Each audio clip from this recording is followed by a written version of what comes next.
आखिर सौरभ शोभा को मनाने के चक्कर में एक बार फिर हार गया था। आखिर नतीजा क्या हुआ? शायद बहुत भयानक। उसने ब्लैक कलर के एक खूबसूरत सी नाइटी खरीदी थी। उस ड्रेस को देखकर वह सर झुकाकर 2 कदम दूर हो गई थी। दुकान वाले के सामने उसका ये व्यवहार उसे अजीब सा लगा था। दुकान वाले ने भी पैक कर दिए।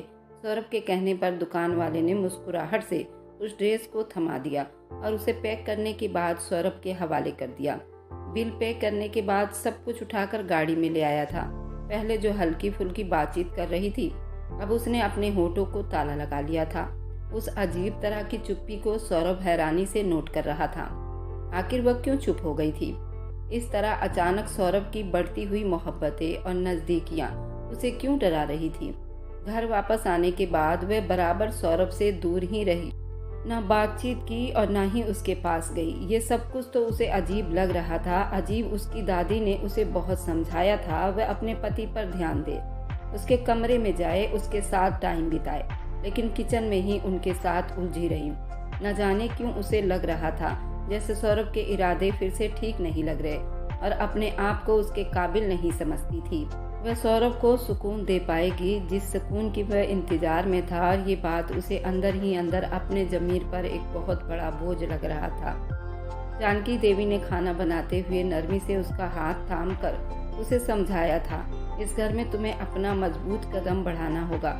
सौरभ से अपने मोहब्बत के रिश्ते को आगे बढ़ाना होगा। तुम दोनों को आपस में सोच का तालमेल भी बिठाना जरूरी है। जानकी देवी और जनक साहब की नज़रें भी अब सौरभ पर जमी हुई थी। उसके बच्चे को अपनी गोद में खिलाना चाहते थे। जानकी देवी की बात सुनकर वो बस उन्हें देखते रह गए। सुबह मेरा दिल चाहता है कि तुम मुझे इसी महीने खुशखबरी सुना दो। विश्वास करो, मैं तो फूले नहीं समाऊंगी। जैसे ही 3-4 दिन तुम्हें बीत जाए और तुम्हें लगे कि खुशहाली की उम्मीद है, मुझे ज़रूर बताना। मैं अपनी बहू का इस तरह ख्याल रखूंगी, उसे चारपाई से नीचे कदम नहीं रखने दूंगी। वो मोहब्बत से ये सब बातें बता रही थी। वह बस अपने पैरों को आपस में मसल कर रह गई। अब उन्हें क्या बताती कि उसे तो इन सब से घबराहट हो रही है, और ये चीज़ उसके अंदर एक बेचैनी पैदा कर देती है, एक डर पैदा कर देती है जिससे बांटना आसान नहीं होता। उसने कोशिश की थी कि डिनर के बाद वह सारा काम अपने हाथों से ही करे और उस वक्त कमरे में जाए जब सौरभ गहरी नींद में जा चुका हो। डिनर के वक्त जानकी देवी ने उसे और सौरभ को अपने भाई के घर जाने की खबर दी थी। कल लंच उनके घर पर है।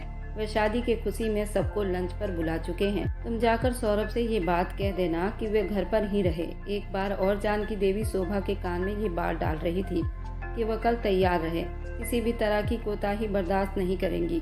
उसने हामी भरते हुए मान लिया था, लेकिन अब सौरभ के उस बिगड़े हुए इरादों के बावजूद उसके कमरे में जाना उसे एक भयानक सीन लग रहा था जिसकी वह सोच सोच कर ही बहुत डर रही थी। अपने जिस्म की हालत और कमर में उठता दर्द, आंखों के आगे धुंध छा जाना, खुद अविश्वास की कमी ने उसे उस दोराहे पर लाकर खड़ा किया था कि उसका बस नहीं चल रहा था। वह सौरभ की नज़रों से दूर होने के लिए वो यहाँ से भाग जाए, किसी ऐसी जगह जहाँ पर उसकी वापसी नामुमकिन हो। जबकि दूसरी तरफ सौरभ बेताबी और बेचैनी से टहलते हुए उसका इंतजार कर रहा था। वह दिन भर कमरे में नहीं आई थी। अगर किसी काम के बारे में कमरे में आई थी तो अगले ही पल कोई न कोई बहाना बनाकर बाहर चली गई थी। सौरभ की बेताबी अपने चरम सीमा पार कर रही थी। उसे अपनी मीठी बातों से पिघलाना चाहता था, उसे समझाना चाहता था वह उसके पास रहे। शारीरिक संबंध तो बहुत दूर की बात थी, वह तो कभी भी बन सकता था, लेकिन उसकी नजदीकियां और बातचीत, मोहब्बत जरूरी थी। वह चाहता था वह घर में किसी की नज़रों के जिद में ना आए, इसलिए बेचैनी से उसका इंतजार करता रहा, तब तक जब तक कि उसके पास आने की उम्मीद ही खत्म नहीं हो गई। वह एक दूसरे कमरे में जाकर दरवाज़ा बंद करके लेट गई थी और सोच लिया था जब उसे विश्वास हो जाए कि सौरभ सो चुका है तभी वो अपने कमरे में जाएगी। वह ये नहीं जानती थी कि उसके लिए ये हरकत सौरभ को उससे कितना गलत सोच पैदा करा सकती थी। ऐसे ही हुआ। सौरभ उसका इंतजार करते करते बेड पर लेटते ही गहरी नींद की वादियों में चला गया था, और जब उसे अंदाज़ा हो गया कि सौरभ कमरे में अब उसके लिए नुकसान नहीं है तो वह उस वक्त कमरे में गई, और उसे ये देखकर सुकून हुआ था कि सौरभ सच में गहरी नींद में सो रहा था। वो बहुत हल्के अंदाज में कदम उठाकर बेड के पास चली गई और सोने के लिए लेट गई। सुबह जब पूजा आराधना के लिए उठी थी और कमरे से बाहर चली आई थी, सौरभ जब नींद से जागा तो उसे हद तक उसकी अपनी नाकदरी उसे कभी भी बर्दाश्त नहीं हुई थी। उसने उस लड़की के बारे में क्या सोचा था और वो उसे क्या महसूस करवा रही थी। अगर उसे इस रिश्ते को और ज़्यादा नहीं बढ़ाना था तो उसे साफ शब्दों में कह दे, फिर अपने घर वालों से बात करे, अपने दादी से बात करे। मेरी ज़िंदगी बर्बाद करने की ज़रूरत नहीं है उसे। और अब उसने सोच लिया था कि वह खुले शब्दों में कह देगा। वो पूरी तरह उसके तरफ से आज़ाद है। अगर उसे कोई पसंद है तो वो यहाँ से चुपके से जा सकती है। वह अब पूरी तरह से उससे लापरवाह हो गया था। उसके तरफ एक नज़र उठाना भी उसे अब बुरा सा लगता था, जबकि वह लड़की जो कल तक उसके लिए बस एक पसंद थी, अब उसे सिर्फ एक बोझ लग रही थी। वह नहीं चाहता था कि उसके बारे में कोई भी गलत बात हो, लेकिन वह उसे दूर होता चला जा रहा था। वह जानता था कि ये चीज़ इन दोनों के रिश्ते के लिए बहुत नुकसान साबित हो सकती है। जाने से कुछ देर पहले ही वह तैयार हो गई। खूबसूरत वेलवेट की साड़ी में वह बहुत ज़्यादा खूबसूरत लग रही थी, सर से लेकर पैर तक, जो उसे और ही खूबसूरत बना रहा था। अपने बालों को छोटा सा क्लेचर में फंसाकर पूरा बाल बिखेर रखा था। उसमें उसकी खूबसूरती और निखर रही थी, जो उसकी खूबसूरती और बढ़ा रही थी। हल्के फुल्के मेकअप के साथ वो भला की हसीन लग रही थी, लेकिन अब उसके अंदर कोई चाहत बाकी नहीं थी। वे बार बार हर बात के लिए जानकी देवी का सहारा ले रही थी। वहाँ सब कुछ मामूली के हिसाब से था। सबने अच्छे तरीके से स्वागत किया था। सौरभ की कजन बड़े हंसी मजाक में उसे छेड़ रही थी, लेकिन शोभा बिल्कुल चुपचाप बैठी रही। वह जब उसके तरफ से कोई रिएक्ट नहीं देखा तो उसकी कजनें चुप हो गई थी। खाना अच्छे माहौल में शुरू हुआ था। जब सौरभ के करीब बैठकर उसने खुद को कंफर्टेबल महसूस किया था। सौरभ अच्छी तरह से महसूस कर रहा था कि वह बार बार अपने पैरों को बदलते हुए न जाने क्या महसूस कर रही थी। बार बार वह अपने कपड़ों को संभाल रही थी। उसके कांपते हुए हाथ, उसका पीला पड़ता चेहरा उस सोच में डूबा हुआ था।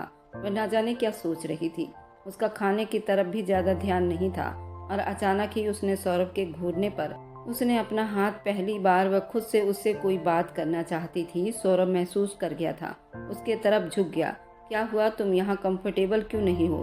सब लोगों का ध्यान तुम्हारी तरफ है, अच्छे तरीके से खाओ। बहुत नरमी से वो बात कर रहा था, जैसे कि कोई नए जोड़े एक दूसरे से बात करते हों। ज़्यादा कुछ महसूस न हुआ, लेकिन अजीब तरह की हरकतें कर रही थी। कभी अपने पेट पर हाथ रखती, कभी कमर पर, कभी टेक लगाकर बैठ जाती। सब कुछ बहुत अजीब था। सौरभ उसके वजह से परेशान और शर्मिंदगी महसूस कर रहा था। जब वो अचानक उठी, सब लोग उसके तरफ ध्यान दिए थे। खाना खाते हुए यूं बीच में उठना किसी को भी अच्छा नहीं लगता। इस तरह उसके मैनर्स पर भी बात आ सकती थी, लेकिन उसे किसी की परवाह नहीं थी। उसके पास और कोई रास्ता भी तो नहीं था। वह सौरभ की तरफ झुकी। मेरी तबीयत बहुत खराब हो रही है, प्लीज घर चलिए, वह धीरे से कह रही थी और उसके हाथ भी कांप रहे थे। न जाने क्यों वो बार बार अपनी साड़ी के पल्लू से अपना पीछे का हिस्सा ढकती थी और वह इधर उधर निगाहें डालती थी। सौरभ को देख रही थी। सौरभ ने बात को संभालने के लिए उसके हाथों को थामा। क्या हुआ, तुम्हें फिर से बुखार हो रहा है? जानकी देवी ने नोट किया था उसे बुखार है। वह जल्दी से नाम में सिर हिला गई। सौरभ फिर से शर्मिंदा हुआ था। असल में इसे रात भी बुखार था और दोबारा उसकी तबीयत खराब हो रही है। क्या मैं इसे डॉक्टर के पास ले जाऊं? वह अब शोभा की आंखों में देखकर बात कर रहा था, जैसे आंखों ही आंखों में उसे बता रहा हो कि वह उसकी हाँ में हाँ मिलाती जाए। आज उसकी वजह से उसे कितनी परेशानी का सामना करना पड़ा था। वह सोच भी नहीं सकता था कि वह लड़की उसके लिए कितनी शर्मिंदगी और बेचैनी बन जाएगी। वह तो खुद बहुत ही माइंडेड रहने वाला आदमी था, लेकिन ये लड़की अजीब थी। सबसे माफ़ी मांगते हुए उसे गाड़ी तक ले आया था। दोबारा गाड़ी में बैठ गई। सर झुकाकर न जाने वह क्यों रो रही थी। भीगी भीगी पलकें और मुंह लाल था। बड़ी टेंशन में लग रही थी। क्या समस्या है तुम्हें? कैसे तबीयत खराब हुई तुम्हारी? घर में तो तुम्हें कुछ भी नहीं हुआ था, अब यहाँ आते ही तुम्हारा तमाशा खड़ा हुआ है। वह अपने टोन से ज़्यादा गुस्से में दिखाई दे रहा था, क्योंकि उसे बिल्कुल अच्छा नहीं लगा था कि शोभा ने इतनी अजीब हरकतें करके इतनी अजीब और बचकाना हरकतें की थी। सौरभ, मेरी तबीयत सच में ख़राब हो रही है, मुझे प्लीज़ घर पर लेकर चलो, वरना मेरे कपड़े ख़राब हो जाएंगे। वो बेचैनी से अपने होंठ को चलाते हुए उसने कह दिया था, फिर सर झुका लिया था, जैसे कि बहुत अजीब बात करती हो। अब सौरभ काफ़ी हद तक उसकी बातों को समझ चुका था। उसका नर्वस होना ठीक ही तो था, अनकंफर्टेबल होना भी अब समझ आ चुका था। वह किस तबीयत खराबी की बात कर रही थी, इसलिए वह चुपचाप गाड़ी घर के तरफ मोड़ लिया। अब दिमाग में कई सोच उसके उभर रहे थे। न जाने वे लोग क्या सोचते होंगे इनके बारे में, लेकिन उस वक्त उसकी तबीयत ज़्यादा ज़रूरी थी। वे अपने घर पहुंच चुके थे। वह सीधा अपने कमरे में चली गई। वह भी उसके पीछे ही कमरे में आया था। सोफे पर बैठकर मोबाइल निकालकर जानकी देवी को बताने लगा वह जनक के साथ घर वापस आ जाएं, क्योंकि शोभा की तबीयत खराब होने की वजह से वे लोग घर वापस आ गए हैं और अब शोभा यहीं पर रेस्ट कर रही है। जानकी देवी ने उसे कहा था शोभा का ख्याल रखे और फिर से काफी देर तक बाथरूम में घुसी रही। सौरभ को अब अजीब सी बेचैनी होने लगी। न जाने उसकी तबीयत को क्या हुआ था, वह ठीक भी है या नहीं, उसके पास कोई सामान था या नहीं। उसके दिमाग में अजीब से सवाल उठ रहे थे। जब वॉशरूम के दरवाजे के पास गया, क्या तुम्हें किसी चीज की जरूरत है? मुझे बता सकती हो, उसने बिल्कुल नरम शब्दों में कहा था, जबकि दूसरी तरफ बिल्कुल चुप्पी छाई रही। फिर काफी देर के बाद वह बाहर निकली थी, अपने गीले हाथों को साफ करते हुए अजीब परेशानी में थी। बार बार सौरभ को देखते कुछ बेचैन सी महसूस कर रही थी। सौरभ जाकर उसके पास बैठ गया। क्या बात है? क्या तुम्हें किसी चीज की जरूरत है? उसके चेहरे को देख रहा था। मेरी तबीयत खराब नहीं, मैं ठीक हूँ। उसके सवालों पर सौरभ सर पकड़कर रह गया था। अभी तो तुम वहाँ से उठकर आई हो ये कहकर कि तुम्हारी तबीयत खराब है, अब तुम कह रही हो कि तुम बिल्कुल ठीक हो। आखिर तुम क्यों मुझे पागल बना रही हो या खुद पागल हो? वह गुस्से से दहाड़ा था। उसकी दहाड़ पर वह हिलते हुए उसे देखते रह गई। ऐसा तो कुछ नहीं है सौरभ, उसने बात को संभालना चाहा, लेकिन सौरभ गुस्से से लाल हो गया। असल में ये तुम्हारे बहानेबाजियां हैं ताकि तुम्हें मेरे पास आना ना पड़े, मेरे रिश्तेदारों से तुम्हें बात न करना पड़े। सच बताओ, ये शादी तुम्हारी मर्जी के खिलाफ हुई है या तुम मुझसे शादी नहीं करना चाहती थी? वह इस बात को किस तरफ लेकर जा रहा था। शोभा बस अपनी बड़ी बड़ी भीगी आंखों से उसके चेहरे पर गाड़े खड़ी बस रोने को तैयार थी। खबरदार, अगर तुम्हारी आंखों से एक भी आंसू निकला तो आज तुम्हें हकीकत बताना ही होगा। आखिर तुम चाहती क्या हो? अगर तुम ये चाहती हो कि तुम्हें किसी और की जिंदगी में शामिल होना है तो मेरा पीछा छोड़ दो, मेरी जिंदगी बर्बाद मत करो। ना तो मेरे पास आती हो, ना मुझसे अपनी कोई बात शेयर करती हो।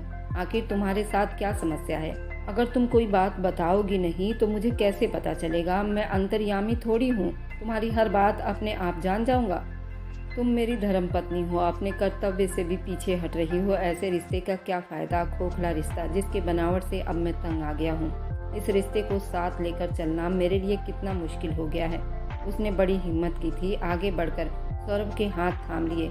नहीं, मैं ऐसी लड़की नहीं हूँ, मैं ऐसा नहीं चाहती। मेरी तबीयत सच में खराब है। वो बुरी तरह से रो रही थी। सौरभ ने उसको हाथों को झटक दिया। मैं कसम खाकर कहता हूँ, दोबारा खुद से तुम्हारे पास नहीं आऊँगा, तुम्हें ही मेरे पास आना पड़ेगा। अगर तुम्हें इस रिश्ते को बचाने की चाहत मुझसे या मोहब्बत हुई तो खुद मेरे पास चलकर आना पड़ेगा। जब तक तुम पहल नहीं करोगी मैं तुम्हारे साथ कुछ भी नहीं करने वाला। अब तुम मेरे प्यार के लिए सारी जिंदगी तरसती रहोगी, ये सौरभ का वादा है। और मेरे लिए कोई बड़ी बात नहीं है कि मैं दूसरी शादी कर लूँगा, लेकिन तुम्हारी जिंदगी को मुश्किल बना दूंगा, बिल्कुल इसी तरह जिस तरह तुमने मेरी जिंदगी को मुश्किल बनाया हुआ है। सौरभ ने गुस्से से कहते हुए हाथ झटका, कमरे से बाहर चला गया। वह रोते रोते फर्श पर बैठ गई, अपना चेहरा अपने हाथों पर गिराकर वह बहुत रो रही थी। उसकी चाहत थी कि वो उसे मोहब्बत करे, लेकिन हालात उसके बिल्कुल उलट चल रही थी। वह जितना उसके करीब आने की कोशिश करती उतना ही उससे दूर होती चली जा रही थी। अब तो सौरभ ने साफ शब्दों में कह दिया था वो कैसे उसके पास जाएगी। बेचैनी उसकी नस नस में फैलने लगी थी। एक तरफ उसकी बढ़ती तबीयत खराबी, उसके शरीर से सफ़ेद पानियों का बहाव उसे बहुत शर्मिंदा कर देता था। वाकई उसकी तबीयत बहुत खराब हो रही थी। वह दिन ब दिन कमज़ोर हो रही थी। सफ़ेद पानी का बहाव उसे बहुत परेशान कर देता था। अब तो उस पर गलत इल्ज़ाम लगा चुका था। वो मैं किसी और को पसंद करती हूँ, इसका करैक्टर ठीक नहीं। वह इस बात को कैसे साबित करती? ऊपर से सौरभ की शर्त कि तुम मेरे पास आओगी, ये ख्याल उसके दिल को हिलाकर रख गया था। एक साधारण और अकेली लड़की ये काम कभी नहीं कर सकती थी। और फिर उसके दादी ने भी उसके दिमाग में उल्टी बातें डाल दी थी। जो लड़कियां खुद किसी मर्द के पीछे जाती हैं उस लड़की का किरदार अच्छा नहीं होता और वे आदमी उसे कभी भी अपनी मोहब्बत नहीं दे सकता। ये ख्याल आते ही वो बहुत बुरी तरह से रोने लगी थी। अब सौरभ ने भी ये कहा था वो मेरे पास खुद चल कर आएगी। वह इतनी बुरी तरह से फंस गई थी कि एक तरफ उसकी तबीयत, दूसरी तरफ उसका और सौरभ का रिश्ता, उस पर से ये कि वह खुद उसके पास चलकर जाए तो ये कैसे हो सकता था। अब ये ख्याल उस पर हावी हुआ था। वह कभी भी ये घटिया काम नहीं करेगी। अगर इस तरह रहा तो ठीक है, वरना मैं अपनी समस्याओं को अपने भगवान के ऊपर डाल दूंगी। भगवान की मर्जी समझकर चुप हो जाऊंगी, लेकिन खुद से कभी सौरभ के पास नहीं जाऊंगी। वो क्या सोचेंगे मेरे बारे में। अब शोभा का इस तरह की मुसीबत से दिमाग उलझा हुआ था। 100 तरह की परेशानियां थी, उस परेशानियों का कोई हल नहीं था सिवाय उसके वह रो रो कर बिताए। जब सौरभ अपने कमरे में गहरी नींद में जाता तब शोभा उस कमरे में कदम रखती थी और जाकर चुपचाप बगल में लेट जाती थी, क्योंकि उसके अलावा उसके पास और कोई रास्ता नहीं था। लेकिन उस दिन के बाद अजीब सी समस्याओं में पड़ गई थी। सौरभ ने उस पर ध्यान देना ही छोड़ दिया था। अगर वो बेड पर सोती तो वह सोफे पर जाकर सो जाता, सारे काम खुद करता, माँ बाप के सामने अच्छे मूड में रहता। लेकिन कमरे में आने के बाद वही रूटीन रहती। अब उससे बात नहीं करता, बात बात पर लड़ता, उसकी किसी बात पर भी ध्यान नहीं देता और उसके तरफ से वो पूरा लापरवाह हो गया था। उसे देखकर वह सुलगती जा रही थी। एक तो उसकी सेहत दिन ब दिन गिरती जा रही थी, दूसरा उस आदमी की ऐसी हरकतें। उस शादी को करीब 1.5 महीना बीत चुका था जब जानकी देवी ने उसे बड़ी गहरी और जांचती नज़रों से देखा। तुम्हारी तबीयत खराब नहीं हुई जब से तुम्हारी शादी हुई है? वह जांचती हुई नज़रों से उसे देखकर पूछ रही थी। उसने नाम में सिर हिला दिया और जानकी देवी के चेहरे मुस्कुराहट में ढीले हुए। अरे भगवान, तुमने मुझे पहले क्यों नहीं बताया? हे भगवान, तुम्हारी शादी को 1.5 महीना बीत चुका है, तुम्हारे पीरियड्स नहीं आया, तो इसका मतलब है कि हमारे घर में कोई खुशखबरी आने वाली है, यानी कि कोई खुशी मिलने वाली है। और यूं वो खुश होती हुई जानकी देवी को देख रही थी। वह तो अब ऐसे आसमान से गिरकर खजूर में अटक गई हो। यहाँ पति के साथ मेरी कोई भी समस्या ठीक नहीं और यहाँ जानकी देवी उन्हें प्रेगनेंसी की चिंता लगी हुई है, लेकिन समस्या यहाँ पर ख़त्म नहीं हुई। जनक साहब के सामने सौरभ को गले लगाकर उन्होंने उसका माथा चूम लिया था। हे भगवान, मुझे तो पूरा विश्वास है कि हमारे घर खुशहाली आ रही है। तुम अस्पताल लेकर जाओ, चेकअप करवा लो। कभी कभी ऐसा ही होता है, कोई निशानी नहीं दिखाई देता। तुम दोनों के चेकअप के लिए जाना होगा ताकि डॉक्टर तुम्हें बता दे और मैं उसकी पूरी जांच कर लूँ। बच्चा तो सेहतमंद होना चाहिए ना। उसकी माँ काफ़ी एक्साइटेड थी। उसने एक नज़र शोभा के चेहरे पर डाली, उसकी नज़रों को समझते हुए सर झुका गई। अभी ये एक और मुसीबत थी।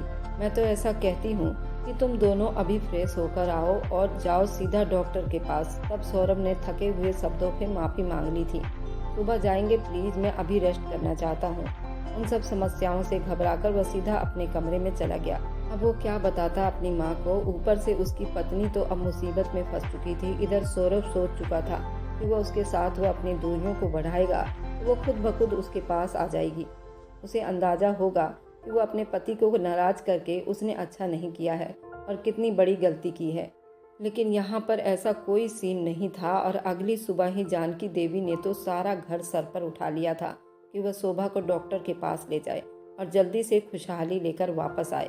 वह तो नई खुशखबरी की ताक लगाए बैठी थी। वह खुशखबरी तो आने से रही, गाड़ी में बैठते ही उसने शोभा पर सख्त नज़र डाली। क्या तुम माँ को बता नहीं सकती? फिर शोभा ने अपना सर झुका लिया। मुझे डॉक्टर के पास ले चलिए, मेरी तबीयत ठीक नहीं। वह कुछ उलझी उलझी नज़र आ रही थी। क्या हुआ तुम्हें? ऐसा लग रहा है कि तुम प्रेग्नेंट हो। वह गुस्से से बोला था, लेकिन वह आंखों से खिड़की के बाहर देखती रही। तब उसे अंदाज़ा हुआ था कुछ है जो उसे अंदर ही अंदर खाए जा रही है। वह न जाने क्यों इतनी डिस्टर्ब नज़र आ रही थी। उसने गाड़ी हॉस्पिटल की तरफ मोड़ ली और कुछ ही देर के बाद वह डॉक्टर के सामने बैठे थे। डॉक्टर ने बड़ी बारीकी से पूछताछ की। सौरभ भी वहीं बैठा था। वह लेडी डॉक्टर थी और उससे खुलकर बात कर पा रही थी। और जब उसने अपनी समस्याओं के बारे में बताया तो सौरभ के पैरों तले से ज़मीन निकली थी। लड़की तो कितनी अच्छी थी, उसके दिमाग में गलत बातों के दबाव ने कितना बीमार कर दिया था। सफ़ेद पानी का बहाव पीरियड से पहले चालू था और ये बात उसने कभी न बताया था। लेकिन जब दादी को बताया तो दादी ने कहा जब तुम्हारी शादी होगी तो अपने आप ही ठीक हो जाएगा। भला शरीर के अंदर कोई कमी हो जाए तो शादी से कैसे ठीक हो सकता है? ऐसी समस्याओं का सामना कई महिलाओं को करना पड़ा था। और आज जब उसने खुलकर बात की तो डॉक्टर ने बताया ये तो बहुत गंभीर समस्या है और तुम बहुत लेट आई हो, तुम्हें पहले ही डॉक्टर को दिखाना चाहिए था। इसके लिए तुम्हें दवाई खाना पड़ेगा और परहेज भी करनी पड़ेगी और कुछ ही महीनों में तुम्हारी ये समस्या ख़त्म हो जाएगी। और इसमें कोई शर्माने वाली बात नहीं है कि तुम इतना शर्मा कर बता रही हो। तुम खुद भी तो डॉक्टर के पास आ सकती थी। सौरभ चुप से उसे ही देखता रह गया। अब सौरभ को सारी बात समझ में आ गई थी। बहुत शर्मिंदा थी। उसने अंदाज़ा लगा लिया वह क्यों इतनी डर रही थी? उसे उसके पास जाने से डर लगता था। उसकी बीमारी उसके सामने आ जाती। अब डॉक्टर ने दवाई दी थी और परहेज बताया था। उसे घर ले आया, उसे अपने सामने बिठाकर उसके हाथों को थाम लिया था। मैं तुम्हारा पति हूँ। मुझे पहले ये सब नहीं बता सकती थी। बहुत नरमी से बात कर रहा था। वह बस सर झुकाए रोती रही। दादी ने कहा था कि शादी के बाद सब कुछ ठीक हो जाएगा, इसलिए मैं बहुत घबरा रही थी। मैं ये सब सहने के कंडीशन में बिल्कुल भी नहीं थी। मैं दिन में अपने कई पैड्स बदलती थी, मेरे सारे पैड्स गीले हो जाते थे। वह किस तरह घबराई हुई थी। उसने नरमी से उसे अपने साथ लगाया। कोई बड़ी समस्या नहीं, मैं तुम्हारे साथ हूँ, सब कुछ ठीक हो जाएगा। बस तुम्हें मुझ पर विश्वास रखना चाहिए। हर बात मुझसे शेयर कर लेना चाहिए था। मैं तुम्हारा पति हूँ। पहले हम दोनों के बीच एक दोस्ती वाला रिश्ता होना चाहिए, ये बहुत ज़रूरी होता है। उसके माथे पर होंठ रखकर वह धीरे से उसके बालों को सहला रहा था। तब शुरुआत हुई थी उसके इलाज की, जो पहले उसने शर्मिंदगी के आड़ में कभी न बताया था। यह हमारे समाज की सबसे बड़ी बुराई है। लड़कियों के मामले में इतना शर्म करना अच्छी बात नहीं। अगर कोई समस्या है तो वह खुलकर बता दें। वह डरी हुई नज़रों से देखते हुए इस बात को बताते, ये शादी के बाद सब कुछ ठीक हो जाएगा। इस तरह की बीमारियां वह शादी से जोड़ देते हैं। ऐसी बीमारियों को उम्र और हिसाब से भी जोड़ देते हैं। तुम्हारी उम्र हो गई है, इसलिए ऐसी समस्या हो रही है। ये सब बहुत बड़ा जाहिलपन है। यही शुरुआत होती है इन सारी समस्याओं की, जो धीरे धीरे इंसान को निगलना शुरू कर देते हैं। यहाँ सौरभ तो समझदार था। अगर पति समझदार ना होता तो उस लड़की के कैरेक्टर पर भी बात आती और वो पहले ही बीमारी से जूझ रही होती।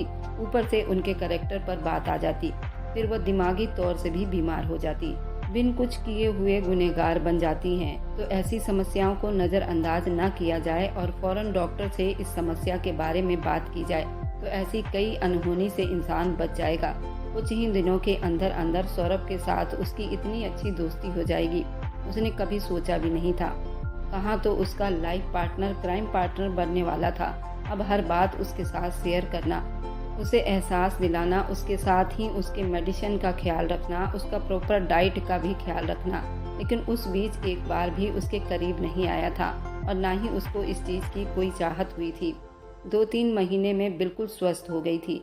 वह इस हद तक ठीक हो चुकी थी, अब उसको सौरभ की चाहत होने लगी थी। अपनी मर्जी से सब कुछ पहन लेती थी। किसी भी तरह की कमजोरी उसके पास नहीं थी। वह फूलों की तरह दिन ब दिन खिलने लगी थी और उसकी सारी समस्या से छुटकारा दिलाने में सबसे बड़ा उसका पति का हाथ था, जो उसके सर का ताज था और उसके सर पर खड़ा था। उसे हमेशा एहसास दिलाता रहता। उसके साथ अब उसे पहली फुर्सत में उसे अपने करीब करके अपनी मोहब्बत का एहसास दिला रहा था, जिसका वह हकदार थी। उसने ये बात भी बता दी थी कि उसके दादी ने उसके दिमाग में कौन सी बात डाली थी। अगर कोई लड़की खुद से किसी मर्द के पास जाती है तो उसकी कोई कदर नहीं होती। ये बात जानकर सौरभ बिल्कुल हैरान हुआ था। एक औरत ही औरत की कितनी बड़ी दुश्मन बन जाती है, चाहे उसके खुद ही चाहने वाले हों। इज्जत के नाम पर इस तरह की बातें दिमाग में डाल दी जाती है। सौरभ भी अब उसे बेहद चाहने लगा था। अब सारी बातें क्लियर हो गई थी और आज पहली बार सौरभ की लाई हुई नाइटी पहनकर उसके सामने खड़ी थी, क्योंकि रोज रोज जनक देवी की बातें अब उसे चुभने लगी थी। उनको अब बच्चा चाहिए था और बच्चा जब होता जब वो सौरभ के करीब जाती। आज उसने ठान लिया था कि आज जो कुछ हो जाए वह अपने पति को वह अपना सब कुछ सौंप देगी, क्योंकि अब खुद से ज़्यादा सौरभ पर विश्वास करने लगी थी, क्योंकि वह उसकी इतनी देख रेख कर रहा था। और जैसे ही उसने उसे उस नाइटी में देखा तो अपना होश खो बैठा था। वह बहुत ही ज़्यादा खूबसूरत लग रही थी। ऊपर से उसका दूधिया गोरा रंग कमाल का ही लग रहा था। वह शोभा को देखकर कुछ बोल ही नहीं पाया था। शोभा उसके इतने करीब आ रही थी कि उसकी धड़कनें खुद ही बेकाबू हो रही थी। शोभा भी कांप रही थी, लेकिन अब उसके अंदर बहुत विश्वास था। उसके सामने आते ही सौरभ ने उसे अपनी बाहों में उठाकर बिस्तर पर बिठा चुका था। वह सौरभ से कहने लगी, सौरभ, अब हमें अपने बच्चे के बारे में सोचना चाहिए। सौरभ ने एक आंख दबाकर कहा, क्या तुम तैयार हो? वह मुस्कुराकर उसके कॉलर को पकड़ गई। हाँ सौरभ जी, मैं बिल्कुल तैयार हूँ। तो फिर मुझे विश्वास दिलाइए, मुझे टच कीजिए। मुझे ऐसा क्यों लग रहा है कि मैं कोई सपना देख रहा हूँ? शोभा ने तुरंत उसके होठों पर किस किया तो सौरभ बेकाबू हुआ था। उसके कमर में हाथ डालकर उसके नाइटी की डोरियों को खोल चुका था। वो बिना कपड़ों के सौरभ के सामने थी। सौरभ अपने ऊपर कंट्रोल नहीं रख पा रहा था। सौरभ उसके होठों पर झुकता, उस पर बरस पड़ा था। आज उनकी सुहागरात थी, लेकिन सौरभ कितना तड़पा था। आज शोभा बिल्कुल भी नहीं शर्मा रही थी। उसका मुंह तोड़ जवाब दे रही थी। कुछ ही देर में पूरी आहें और सिसकियां गूंजने लगी थी। वे दोनों एक दूसरे में खो चुके थे। उनको सांस लेने तक की फुर्सत ना थी। बार बार गला सूखता तो सौरभ और शोभा पानियों का घूंट भरते, फिर अपने काम में मगन हो जाते। पूरी रात उन्होंने इसी तरह बिता दी। शोभा अपने चीखों का गला दबाकर उसका भरपूर साथ दे रही थी। वह अपने मीठे दर्द को भी भूल चुकी थी। आज वे सौरभ को किसी शिकायत का मौका नहीं देना चाहती थी और ऐसा ही हुआ था। सौरभ ने उसे जी भरकर मोहब्बत दी थी। सुबह वह सौरभ से माफ़ी मांग रही थी। मुझे माफ़ कर दो, मैं जानती हूँ कि मेरी वजह से आपको कितनी मुश्किल का सामना करना पड़ा था। मैं वादा करती हूँ कि आज के बाद आपकी किसी भी प्यार का जवाब सिर्फ प्यार से ही मिलेगा, बल्कि आपके बढ़ाए गए एक कदम के बदले 100 कदम बढ़ाकर आपके पास सिमट जाऊंगी। उस खूबसूरत मोहब्बत पर वह दिल जान से फिदा हो गया था। सामने खड़ी लड़की उस पर अधिकार रखती थी। पूरे अधिकार से अपनी बाहों का हार गले में डाल लिया, अपना सब कुछ निछावर कर दिया। उसके बाद उसे किसी भी चीज की चाहत न हुई। वह उसे यूं प्यार करता जैसे दो दो लहरें आपस में टकरा रही हों, एक दूसरे में गुम हो जाते। उसके 4 महीने के बाद शोभा ने सच में ही खुशखबरी सुना दी थी। शोभा प्रेग्नेंट हो गई थी। जानकी देवी और जनक साहब तो खुशी के मारे उनके पैर जमीन पर नहीं टिक रहे थे। घर में उन्होंने फंक्शन रखी थी। बड़े ही प्यार से अपनी बहू का उन्होंने गोद भराई करवाया था। वह शोभा का बहुत ख्याल रख रही थी, खाने से लेकर पानी से लेकर, और उसके सोने तक का उन्हें बहुत ख्याल था। जानकी देवी की शोभा सबसे छोटी बहू थी, लेकिन उसने उनको दादी बनाने का सुख दिया था। बाकी लड़के तो बाहर विदेश में थे, उन्होंने अभी तक कोई बच्चा नहीं किया था। आज उन्होंने अपने दोनों बड़े बेटे को बुलाया था। जानकी देवी और जनक साहब फूले नहीं समा रहे थे। 9 महीने के बाद शोभा ने एक प्यारे से बेटे को जन्म दिया था। उनके घर में खुशियों की चहल पहल शुरू हो गई थी। उसकी दादी भी बहुत खुश थी। शोभा की दादी भी अब उसी के साथ रहने लगी थी। जनक देवी और उसकी दादी दोनों मिलकर उस बच्चे को पाल रहे थे। सौरभ और शोभा की मोहब्बत दिन ब दिन बढ़ती जा रही थी और अगले पल उठने वाली हर लहर एक मोहब्बत के समुंदर में बदल जाए। इतनी छोटी सी बीमारियों को भी लोग कितना बढ़ा चढ़ा देते हैं। ये बिल्कुल आम सी समस्या है जो अंदर ही अंदर दिमाग को कमजोर कर देता है और हम शर्मिंदगी की वजह से किसी के सामने बोल भी नहीं पाते। अगर अपनी माँ के सामने ये बात बोल भी दे तो वह उसे उसी वक्त उल्टा डांट देती है, ये सब शादी के बाद ठीक हो जाएगा। ऐसी समस्याओं के लिए शादीशुदा होना जरूरी नहीं। ये समस्या किसी भी उम्र के औरतों को हो सकते हैं और अपने आसपास मौजूद अपने प्यारों का ख्याल जरूर रखना। आप उन्हें अपने हाथों से किसी ऐसी परेशानी में ना धकेल दें जिससे वह दिमागी तौर पर मरीज बन जाए। तुम्हारी वजह से मौत के मुंह में भी जा सकते हैं। आप हाथ मलते रह जाएंगे। और रही बात पति पत्नी की, अगर वे तुम्हारे दोस्त हैं, तुम्हारी हर समस्याओं में दिलचस्पी लेता है तो जरूर वह तुम्हारी बीमारी को सीरियसली लेकर डॉक्टर के पास जाएगा। नहीं तो ऐसे मर्द भी होते हैं, उन्हें औरतें से कोई मतलब नहीं होता। वे अपने काम से काम रखते हैं, उन्हें ऐसी समस्याओं से कोई मतलब नहीं होता। ऊपर से वे तुम्हें ही गलत ठहराएंगे, तुम्हें दिमागी तौर से मरीज बना देते हैं।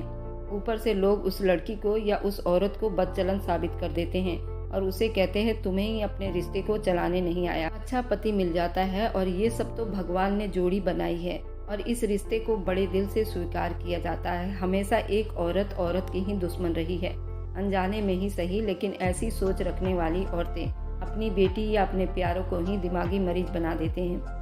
अगर उसका पति अच्छा है, सब कुछ संभाल जाता है, नहीं तो उसकी जिंदगी नर्क होने से कोई नहीं रोक सकता। अगर मेरी बात से सहमत हैं तो कमेंट में ज़रूर लिखिएगा और मेरी वीडियो आप लोग जहाँ कहीं से भी देखते हैं कमेंट में अपने शहर और राज्य का नाम ज़रूर बताएं। मुझे आप लोगों के कमेंट पढ़ने में बहुत आनंद आता है और उन सभी का मैं बहुत बहुत धन्यवाद करना चाहती हूँ। जो लोग मेरी वीडियो को देखते हैं, लाइक करते हैं और शेयर करते हैं। अगर आपको आज की कहानी पसंद आई है तो वीडियो को जरूर लाइक कीजिएगा और अपने दोस्तों के साथ शेयर भी कीजिएगा। और हाँ, अगर आपने अभी तक हमारे चैनल को सब्सक्राइब नहीं किया है तो जरूर सब्सक्राइब कर लें। मिलते हैं हम अपनी कल की एक और नई दिलचस्प कहानी के साथ। मुझ पर सदा अपना प्यार और स्नेह बनाए रखें। सभी को मेरा प्यार भरा नमस्कार दोस्तों। खुश रहें, स्वस्थ रहें, मस्त रहें।